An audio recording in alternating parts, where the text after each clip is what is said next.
What if you could stream a private wedding, record it, and broadcast it to multiple platforms all in just a few clicks? First, we need to make sure the Dacast MCP server is enabled so we can start working. For this example, we'll create a live channel for Sarah and James's wedding. We'll name it Live Ceremony and add a short description. Once created, we can immediately see the channel details, including the channel ID and streaming region. For this setup, we'll use OBS. We simply copy the stream details from Dacast and paste them into OBS under Settings Stream.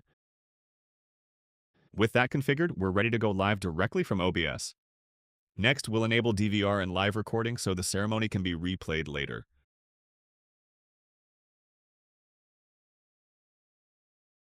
Now, let's take it a step further.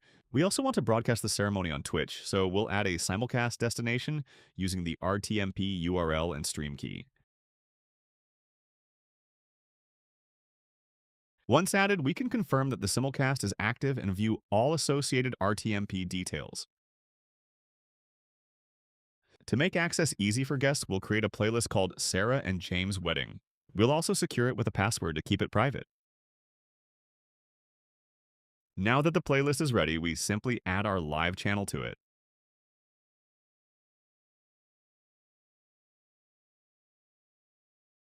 Next, we generate the share link and password so we can easily send access to all guests.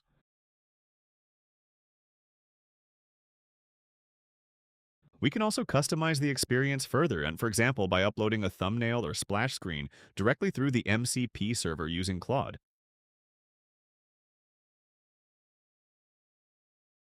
Finally, if we open the Dacast dashboard, we can see everything we've set up. The live channel with updated details and thumbnail. Engagement features. The Twitch Simulcast destination. And the playlist, including the live stream we just added. And just like that, everything is ready for the live event.